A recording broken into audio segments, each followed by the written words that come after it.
നമസ്കാരം. നമ്മുടെ Kerala 360 channel subscribe ചെയ്യാൻ മറക്കണ്ട. ബെല്ലൈക്കണിൽ ക്ലിക്ക് ചെയ്താൽ മാത്രമാണ് ഞങ്ങളിടുന്ന വാർത്തകൾ നിങ്ങൾക്ക് ലൈവായിട്ട് കിട്ടുകയുള്ളൂ. ലൈക്ക് ചെയ്യാനും ഷെയർ ചെയ്യാനും നിങ്ങളുടെ അഭിപ്രായം രേഖപ്പെടുത്താനും മറന്നു പോകരുത്. വാർത്തയിലേക്ക്. ജോയ് മാത്യു അദ്ദേഹം സിനിമാ നടൻ എന്ന നിലയിൽ നല്ല ഗംഭീരമായിട്ട് അഭിനയിക്കുന്ന ഒരു നടനാണ് എന്ന കാര്യത്തിൽ തർക്കമൊന്നുമില്ല. അദ്ദേഹം ഷട്ടർ എന്ന് പറയുന്ന ഒരു സിനിമ ഡയറക്ട് ചെയ്തിട്ടുണ്ട്. നല്ലൊരു സിനിമയാണ്. തിയേറ്ററിൽ വലിയ രീതിയിലുള്ള വിജയം കൈവരിച്ചില്ലെങ്കിലും നല്ല രീതിയിലുള്ള പ്രേക്ഷക പ്രശംസ പിടിച്ചു പറ്റുകയും ചില പുരസ്കാരങ്ങളൊക്കെ കിട്ടുകയും ഒക്കെ ചെയ്ത സിനിമയാണ്. പിന്നീട് ആ മേഖലയിൽ അദ്ദേഹം പല രീതിയിലുള്ള ഒരു ശോഭിക്കാനുള്ള ശ്രമങ്ങൾ നടത്തിയെങ്കിലും പരാജയപ്പെടുന്ന കാഴ്ചയാണ് നമ്മൾ കണ്ടത്. പക്ഷെ ജോയ് മാത്യു എന്ന് പറയുന്ന നടന്റെ രാഷ്ട്രീയം രസകരമായിട്ടുള്ള രാഷ്ട്രീയമാണ്. ഇരട്ടത്താപ്പ് രാഷ്ട്രീയമാണെന്ന് പലപ്പോഴും തോന്നിയിട്ടുണ്ട്. അതായത് വലതുപക്ഷത്തിനെ എങ്ങനെ സുഖിപ്പിക്കാം, ഒപ്പം ബി.ജെ.പിക്കെതിരെ എങ്ങനെ മിണ്ടാതിരിക്കാം എന്നൊക്കെ നിലപാട് സ്വീകരിക്കുന്ന കടുത്ത ഇടതുപക്ഷ വിരുദ്ധനായിട്ടുള്ള ഒരു ആളാണ്, ഒരു നടനാണ് ജോയ് മാത്യു എന്ന കാര്യത്തിൽ തർക്കമൊന്നുമില്ല. ഇപ്പൊ നിലമ്പൂർ തെരഞ്ഞെടുപ്പുമായി ബന്ധപ്പെട്ടുകൊണ്ട് സ്വരാജിനെതിരെ വലിയ തോതിൽ തന്നെ ഒരു കടന്നാക്രമണം ഈ ജോയ് മാത്യു നടത്തിയിരിക്കുകയാണ്. അത് വലതുപക്ഷ പ്രവർത്തകരെയൊക്കെ കൂടെ നിർത്താൻ വേണ്ടിയിട്ടുള്ള ഒരു തന്ത്രമാണ് എന്നത് മനസ്സിലാക്കേണ്ടതുണ്ട്. മാത്രമല്ല സതീശനെ പുകഴ്ത്തുന്നതിനോടൊപ്പം തന്നെ സുരേഷ് ഗോപിയെ പുകഴ്ത്തുന്നുണ്ട്. എന്തായാലും ആ പ്രതികരണം ഞാനൊന്ന് പറഞ്ഞ ശേഷം നമുക്ക് ജോയ് മാത്യുവിനെ പറ്റി ഡീറ്റെയിൽ ആയിട്ടൊന്ന് നോക്കാം. ചിലതൊക്കെ പറഞ്ഞു തന്നെ പോകേണ്ടതുണ്ട്. നിലമ്പൂരിൽ LDF സ്ഥാനാർത്ഥിയായി മത്സരിച്ച CPM സംസ്ഥാന സെക്രട്ടേറിയറ്റ് അംഗം M സ്വരാജ് നല്ല മനുഷ്യനും നല്ല പ്രാസംഗികനും നല്ല പാർട്ടിക്കാരനുമാണെങ്കിലും നല്ല പൊതുപ്രവർത്തകനല്ലെന്നാണ് മൂപ്പര് പറയുന്നത്.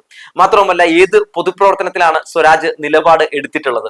42 കാറിന്റെ അകമ്പടിയിൽ പോകുന്ന രാജാവിനെ ഏതെങ്കിലും രീതിയിൽ വിമർശിച്ചതായോ കേരളത്തിലെ ഏതെങ്കിലും സമരങ്ങളിൽ സ്വരാജ് നിലപാട് പറഞ്ഞതായോ അറിയില്ല. പാർട്ടി പറയുന്നത് കേട്ട് ജീവിക്കുന്ന ഒരു മനുഷ്യൻ മാത്രമാണ് സ്വരാജ്. അതുപോലെ തന്നെ പറയുന്നു, പ്രതിപക്ഷ നേതാവ് VD സതീശൻ എടുത്ത നിലപാടിന്റെ കണിശതയാണ് നിലമ്പൂരിൽ UDFന്റെ സക്സസ് എന്ന് പറയുന്നു. അതുപോലെ തന്നെ മൂപ്പര് പറയുന്നു, സുരേഷ് ഗോപിക്കായി ഞാൻ ജീവൻ കൊടുക്കും പക്ഷെ വോട്ട് കൊടുക്കില്ല എന്നാണ് ജോയ് മാത്യു പറയുന്നത്. എന്ത് രസകരമായിട്ടുള്ള സംഭവമല്ലേ. ഇപ്പോഴത്തെ ന്യൂജൻ പിള്ളേരുടെ ഭാഷയിൽ പറഞ്ഞാൽ ഊക്കും ഉപദേശവും ഒരുമിച്ച് വേണ്ട എന്ന് നമുക്ക് ജോയ് മാത്യുയോട് പറയാൻ തോന്നും. നോക്കൂ, M സ്വരാജ് എന്ന് പറയുന്ന നട്ടലുള്ള നിലപാടുള്ള ആ നേതാവിനെതിരെ ഇന്നോ ഇന്നലെയോ തുടങ്ങിയതല്ല ഇത്തരത്തിലുള്ള വലതുപക്ഷ അനുഭാവികളായിട്ടുള്ള വലതുപക്ഷ ഇത്തരത്തിലുള്ള സൈബർ വേട്ടാവളിയന്മാരായിട്ടുള്ള ആളുകളുടെ ആക്രമണം എന്നത് നമുക്കെല്ലാവർക്കും അറിയാവുന്ന ഒരു വസ്തുതയാണ്. അതായത് M സ്വരാജ് തോറ്റ ശേഷവും അദ്ദേഹം വലിയ രീതിയിൽ വാഴ്ത്തപ്പെടുന്ന ഒരു കാഴ്ചയാണ് നമ്മൾ കണ്ടുകൊണ്ടിരിക്കുന്നത്. തോൽവി സംഭവിക്കുമ്പോഴും അദ്ദേഹം പറയുന്നത് ഒരു വർഗീയവാദിയുടെയും വോട്ട് തനിക്ക് ആവശ്യമില്ല എന്നും ഒരു മതരാഷ്ട്രവാദിയുടെ വോട്ടും തനിക്ക് ആവശ്യമില്ല എന്നും ഇനിയും ഇത്തരത്തിലുള്ള നിലപാട് തന്നെയായിരിക്കും താൻ സ്വീകരിക്കുന്നതെന്നും അതിന്റെ പേരിൽ ഇനി എത്ര കാലം പരാജയം ഏറ്റുവാങ്ങേണ്ടി വന്നാലും നിലപാടിൽ മാറ്റമില്ല എന്നാണ് M സ്വരാജ് പറഞ്ഞത്. അതാണ് ഇവരെയൊക്കെ വേദനിപ്പിച്ചിട്ടുള്ളത്. അതാണ് ഇവരെയൊക്കെ വല്ലാത്ത രീതിയിൽ ചൊടിപ്പിച്ചിട്ടുള്ളത് എന്നതാണ് ഒരു പ്രധാനപ്പെട്ട കാര്യം. മാത്രവുമല്ല M സ്വരാജ് എന്ന് പറയുന്ന ആ സ്ഥാനാർത്ഥി രാഷ്ട്രീയം പറഞ്ഞുകൊണ്ട് രാഷ്ട്രീയം ചർച്ചയാക്കാൻ വേണ്ടി ശ്രമം നടത്തിയപ്പോൾ UDF ആകട്ടെ വർഗീയ കാടിറക്കി ജമാഅത്ത് ഇസ്ലാമി പോലുള്ള മതരാഷ്ട്രവാദം ഉന്നയിക്കുന്ന പല വർഗീയ ശക്തികളുമായി കൂട്ടുപിടിച്ചായിരുന്നല്ലോ നിലമ്പൂരിൽ വോട്ട് തേടി രംഗത്തേക്ക് വന്നത്. അപ്പൊ അതൊക്കെ ചർച്ച ചെയ്യപ്പെട്ട് ആകെ ഈ വിജയം വല്ലാത്ത ഒരു പണിയായി ശോഭ മുഴുവൻ കെട്ട് വലതുപക്ഷത്തിന് തന്നെ പ്രതിപക്ഷത്തിന് തന്നെ വലിയ രീതിയിലായിട്ട് ക്ഷീണം ചെയ്തിരിക്കുന്ന സമയത്താണ് നമ്മുടെ ജോയ് മാത്യു ഒക്കെ മാധ്യമങ്ങളിൽ ശ്രദ്ധ നേടാനും ഒപ്പം വലതുപക്ഷത്തിനെ ഈ പറയുന്നത് പോലെ ഒന്ന് വലിയ രീതിയിൽ തന്നെ ഒന്ന് അനക്കം ഉണ്ടാക്കാനൊക്കെ വേണ്ടി ജോയ് മാത്യു ഇത്തരത്തിലൊരു പരിപാടിയിൽ പങ്കെടുത്തുകൊണ്ട് ഇങ്ങനെ ഒരു വിടുവായി തരം പറഞ്ഞിട്ടുള്ളത്.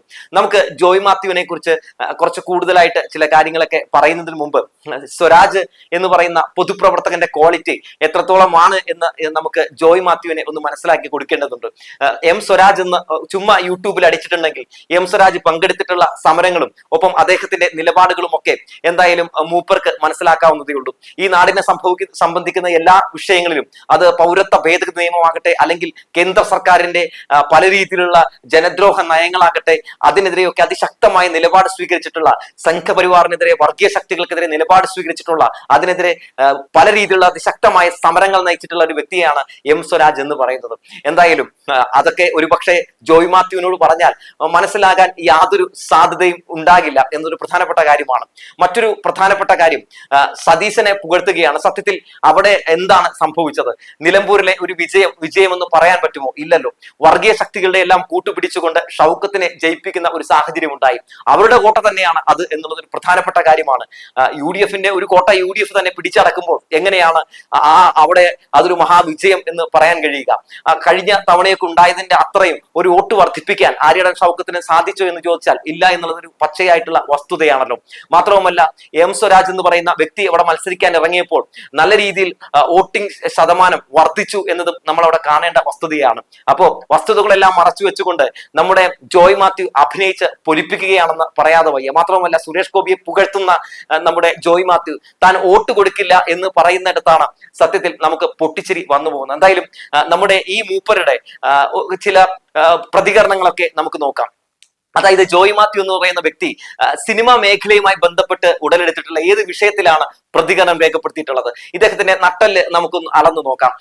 ഹേമ കമ്മിറ്റി റിപ്പോർട്ടുമായി ബന്ധപ്പെട്ടുകൊണ്ട്, അതായത് സിനിമാ മേഖലയിൽ ഉള്ള പുരുഷാധിപത്യത്തിന്റെ നേർചിത്രം നമ്മൾ കാണുന്ന സാഹചര്യം ഉണ്ടായി. സ്ത്രീകൾ അവിടെ അനുഭവിക്കുന്ന പല പ്രശ്നങ്ങളും പല സ്ത്രീകളും പല നടിമാരും തുറന്നു പറയുന്ന സാഹചര്യം ഉണ്ടായി. ആ സന്ദർഭത്തിൽ എന്തായിരുന്നു ജോയ് മാത്യുവിന്റെ നിലപാട്? ജോയ് മാത്യുവിന് പ്രതികരണം ഉണ്ടായിരുന്നില്ല. ഇനി മറ്റൊരു കാര്യം കൂടി പരിശോധിച്ച് നോക്കാം. എമ്പുരാൻ എന്ന് പറയുന്ന സിനിമയ്ക്ക് എതിരെ കേന്ദ്ര സർക്കാർ വലിയ രീതിയിലുള്ള ആക്രമണം നടത്തുന്നു. സെൻസർ ബോർഡ് 54 കട്ട് ഈ സിനിമയ്ക്ക് ആവശ്യമാണ് എന്ന് പറഞ്ഞുകൊണ്ട് രംഗത്തേക്ക് വരുന്നു. ആ ഘട്ടത്തിൽ എവിടെയായിരുന്നു ജോയ് മാത്യുവിന്റെ നാക്ക്? എവിടെയായിരുന്നു ജോയ് മാത്യുവിന്റെ അഭിപ്രായം ഒന്നും തന്നെ രേഖപ്പെടുത്തിയിട്ടില്ല ജോയ് മാത്യു. ഒപ്പം ഈ ഹരീഷ് പേരടിയും സമാനമായിട്ടുള്ള ഒരു പ്രത്യേക രീതിയിലുള്ള ഒരു തുരപ്പനാണ്. മൂപ്പരും ഈ പറയുന്നത് പോലെ വിഷയത്തിൽ ഒരു രീതിയിലുള്ള പ്രതികരണവും രേഖപ്പെടുത്തിയിട്ടില്ല. അങ്ങനെ ഏത് വിഷയം എടുത്തു നോക്കിയാലും നിശബ്ദതയുടെ കുപ്പായം അണിഞ്ഞിരിക്കുന്ന ജോയ് മാത്യു ഇവിടെ ഇങ്ങനെ ഇത്തരത്തിലുള്ള പ്രതികരണങ്ങളൊക്കെ രേഖപ്പെടുത്തിക്കൊണ്ട് ഒരു വിഭാഗത്തെ കൂടെ നിർത്താൻ ശ്രമം നടത്തുമ്പോഴും കേന്ദ്ര സർക്കാരിനെതിരെ ഒരു അക്ഷരം മിണ്ടുന്നില്ല എന്നുള്ള കാര്യം കൂടി നമ്മൾ മനസ്സിലാക്കേണ്ടതുണ്ട്. അങ്ങനെ വരുമ്പോൾ സ്വാഭാവികമായും പ്രതിപക്ഷത്തെ വലിയ രീതിയിൽ തന്നെ പുകഴ്ത്തുന്നത് നമുക്ക് വലിയ അതിശയത്തോടെ നോക്കി കാണേണ്ടതില്ല എന്നാണ് എനിക്ക് പറയാനുള്ളത്. മാത്രവുമല്ല, വരാൻ പോകുന്ന നിയമസഭാ തെരഞ്ഞെടുപ്പുകളിൽ ഇത്തരത്തിൽ സീറ്റുകൾ ഉണ്ടാക്കിയെടുക്കുന്നതിന് വേണ്ടി പല രീതിയിലുള്ള നടന്മാരും അഭിനയിപ്പിച്ച് പല രീതിയിൽ പൊലിപ്പിക്കുന്ന കാഴ്ചകളൊക്കെ നമ്മൾ ഇതിനോടകം തന്നെ കണ്ടുകൊണ്ടിരിക്കുകയാണ്. ആ ലിസ്റ്റിൽ രമേശ് പിഷാരടിയും അതുപോലെ തന്നെ ജോയ് മാത്യുവും പിന്നെ നമ്മുടെ മാരാരുണ്ടല്ലോ, അങ്ങനെ പല ആളുകളും പല രീതിയിലുള്ള പ്രതികരണങ്ങൾ രേഖപ്പെടുത്തി 2026 നിയമസഭാ തെരഞ്ഞെടുപ്പ് പടിവാതിക്കൽ ഇങ്ങനെ വന്നു നിൽക്കുമ്പോൾ പല രീതിയിലുള്ള പല തന്ത്രങ്ങളുമായാണ് രംഗത്തേക്ക് വരുന്നത്. അവർ നിലപാടുള്ളവരെ നട്ടലുള്ളവരെ വിമർശിക്കുന്നത് കാണുമ്പോൾ സത്യത്തിൽ നിങ്ങൾക്ക് അങ്ങനെ ഒരു സാധനം ഉണ്ടോ എന്ന് ആരെങ്കിലും ഒക്കെ ചോദിച്ചാൽ പോലും നമുക്ക് തെറ്റു പറയാൻ പറ്റില്ല എന്നുള്ളതാണ്. അതായത് എം സ്വരാജ് എന്ന് പറയുന്ന വ്യക്തിക്കെതിരെ ഈ പറയുന്ന നിലമ്പൂരിലെ തെരഞ്ഞെടുപ്പിന് ശേഷം വലിയ രീതിയിലുള്ള സൈബർ ആക്രമണങ്ങളും അദ്ദേഹത്തിനെതിരെ വലിയ രീതിയിലുള്ള ഇത്തരത്തിലുള്ള വാക്കുകൾ കൊണ്ടുള്ള ആക്രമണങ്ങളും ഒക്കെ നടന്നുകൊണ്ടിരിക്കുമ്പോഴും അദ്ദേഹം ചിരിച്ചുകൊണ്ട് നിങ്ങളോട് പറയുന്നത് ഇജ് നല്ലൊരു മനുഷ്യനാകാൻ നോക്ക് എന്നുള്ളത് തന്നെയാണ് എന്നത് ഒരു പ്രധാനപ്പെട്ട കാര്യം തന്നെയാണ്. എം സ്വരാജ് ആകണമെങ്കിൽ ഈ പറയുന്ന നമ്മുടെ ജോയ് മാത്യുവൊക്കെ ഇനിയും ഒരു 10,000 ജന്മമെങ്കിലും എടുക്കേണ്ടി വരും എന്നുള്ളത് ഒരു വലിയ വസ്തുതയാണ്. നോക്കൂ, നമുക്കറിയാം കേരള സാഹിത്യ അക്കാദമിയുടെ അവാർഡ് അദ്ദേഹത്തിന് കിട്ടുകയാണ്. CB കുമാർ എൻഡോമെന്റ് പുരസ്കാരം ലഭിക്കുകയാണ്. അപ്പൊ എന്താണ് അദ്ദേഹം എടുക്കുന്ന നിലപാട്? എനിക്ക് പുരസ്കാരം വേണ്ട എന്ന് പറയുകയാണ്. അത്തരത്തിലുള്ള നിലപാടുകൾ സ്വീകരിക്കാൻ കഴിയുന്ന ഒരു പുരസ്കാരങ്ങൾക്കും ഒരു അധികാര കസേരകൾക്കും പുറകെ പോകാത്ത എം സ്വരാജിനെ പോലുള്ള ഒരാളെ വിമർശിക്കാൻ എന്ത് ക്വാളിറ്റിയാണ് ഈ പറയുന്ന ജോയ് മാത്യുവിനൊക്കെ ഉള്ളത് എന്ന് ചോദിച്ചാൽ ഒരു ക്വാളിറ്റിയും ഇല്ല എന്നുള്ളതാണ്. സ്വരാജിന്റെ പേര് പറഞ്ഞ് വാർത്തയിൽ ഇടം നേടാം, ജനശ്രദ്ധ നേടിയെടുക്കാം എന്നതിനപ്പുറത്തേക്ക് സത്യത്തിൽ അല്ലാതെ തങ്ങളുടേതായിട്ടുള്ള നിലപാടുകൾ കൊണ്ട് അഭിപ്രായം കൊണ്ട് ഈ മേഖലയിൽ പിടിച്ചു നിൽക്കാൻ കഴിയില്ല എന്ന് ജോയ് മാത്യു ഒക്കെ മനസ്സിലാക്കിയിരിക്കുന്നു. സിനിമാ മേഖലയെ സംബന്ധിച്ച് നിരവധി നടന്മാർ പല അഭിനേതാക്കൾ വന്നതുകൊണ്ട് ജോയ് മാത്യുവിനെ പോലുള്ള സിനിമാ നടന്മാരുടെ അവസരങ്ങൾ കുറഞ്ഞതുകൊണ്ട് രാഷ്ട്രീയത്തിൽ സജീവമാകാൻ വേണ്ടിയാണോ ഇത്തരം പരിപാടിയിലൊക്കെ പങ്കെടുത്ത് ഇമാതിരി വിടുവായിത്തരം പറയുന്നത് എന്ന കാര്യമൊക്കെ പരിശോധിക്കേണ്ടതുണ്ട്. 2026 നിയമസഭാ ഇലക്ഷനിൽ എന്തിനു വേണ്ടിയാണ് ഇത്തരത്തിലുള്ള പല ഈ തള്ളുകൾ ഇറക്കിയതെന്നൊക്കെ നമുക്ക് വ്യക്തമായി തന്നെ മനസ്സിലാക്കാൻ സാധിക്കും എന്ന് പറഞ്ഞു വെച്ചുകൊണ്ട് നിർത്തുകയാണ്.